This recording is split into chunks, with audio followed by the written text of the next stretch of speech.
Grâce à Tyrese Haliburton et au All-Star Game, les Pacers ont fait l'actualité de la saison 2023-2024 en NBA. Mais il y a quasiment un demi-siècle, ils étaient tout proches de disparaître. C'était à la fin de la saison 76-77 et c'est peu dire que l'ambiance était très tendue du côté d'Indianapolis. Cette année-là, les Pacers viennent de finir leur première année en NBA après leur migration depuis l'ABA, la ligue concurrente avalée par la NBA. Mais dans l'Indiana, le coût de fonctionnement de la nouvelle salle et les 3 millions de dollars réclamés par la ligue comme prix d'entrée ont complètement plombé les caisses. Alors pour s'en sortir, perdu pour perdu, la franchise va s'en remettre à un téléthon.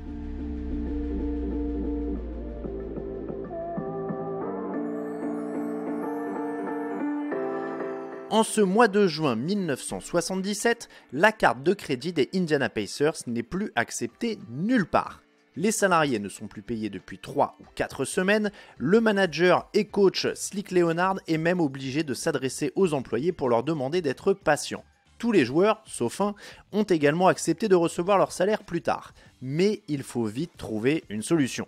Celle-ci peut venir des fans, puisque des investisseurs ont promis 750 000 $ supplémentaires si la franchise obtient 8000 abonnements à l'année.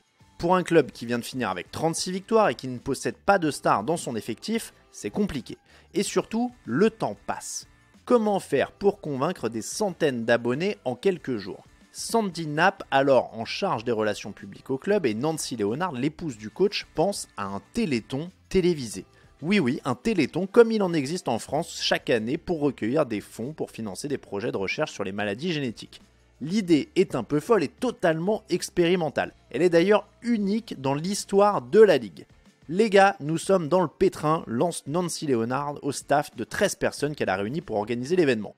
Nous ne pouvons pas flâner jusqu'en août ou en septembre, nous devons vendre les places maintenant. Sans les 8000 abonnements et les 750 000 $ qu'ils apporteraient, le club est en danger. Si l'objectif n'est pas atteint, la seule solution pour les propriétaires serait de céder la franchise à un investisseur qui veut la déménager. L'enjeu du Téléthon est donc simple, garder les Pacers à Indianapolis.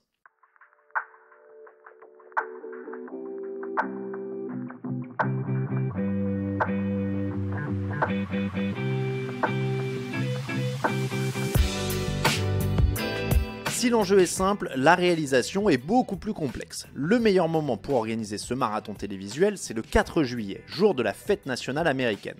Le jour est férié avec des familles qui regardent la télévision ou qui peuvent se mobiliser, il paraît donc idéal. Sauf qu'il ne reste que quelques jours pour organiser l'événement et la mission paraît impossible. Charles Rushmore, qui travaille sur le fameux Téléthon de Jerry Lewis, est contacté, mais il prend peur. Il promet d'aider comme il le peut, mais il assure qu'il faut 6 mois pour monter un Téléthon et le délai imposé ici lui semble intenable. Heureusement pour les Pacers, la chaîne locale WTTV Channel 4 déprogramme tout ce qu'elle avait prévu pour le 4 juillet et elle promet 16 heures d'antenne en continu à la franchise. Il faut désormais trouver un lieu. Ce sera la salle de bal du Palais des Congrès local.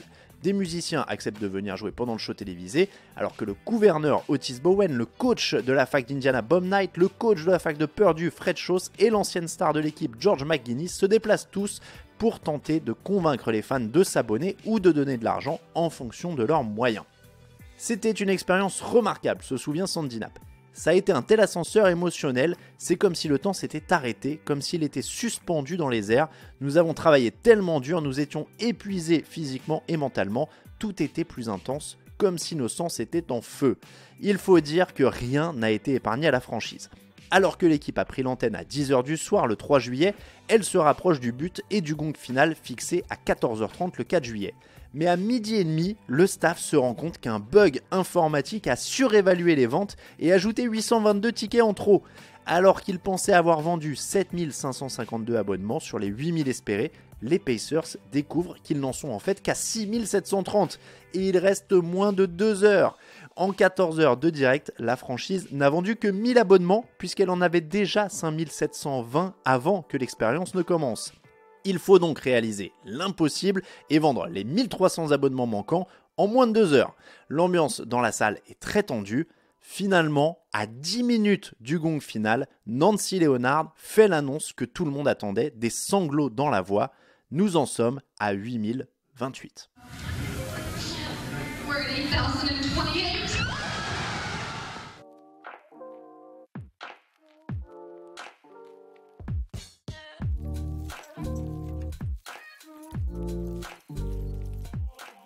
La franchise est donc sauvée grâce à l'idée un peu folle de Sandy Knapp et Nancy Leonard. Et les Pacers pourront finalement rester à Indianapolis. La salle explose, le coach Slick Leonard n'en revient pas.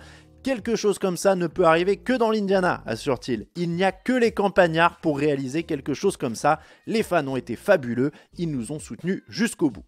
Toute la ville et toute la région se sont mobilisés. John Hargreaves, 11 ans, a fait du porte-à-porte à Plainfield pour récolter $18. Carl Cushing-Berry, 7 ans, a récolté $15. Teresa Lynn, 9 ans, a elle donné au coach un billet de $5 avec un petit mot, de quoi faire craquer Nancy Leonard. C'est là que j'ai pleuré, nous venions d'atteindre le nombre suffisant d'abonnements et ces gamins sont arrivés avec leur boîte pleine de pièces. Ils avaient arpenté les rues pour récolter de l'argent, ça prouvait le lien entre les Pacers et les habitants, même ceux qui ne pouvaient pas s'acheter d'abonnement à l'année. Sauvés par un Téléthon en 1977, les Pacers sont désormais une franchise dont la valeur a été évaluée à plus de 3 milliards de dollars par Forbes en 2023, et dire que les donateurs du Téléthon n'ont même pas été remboursés depuis.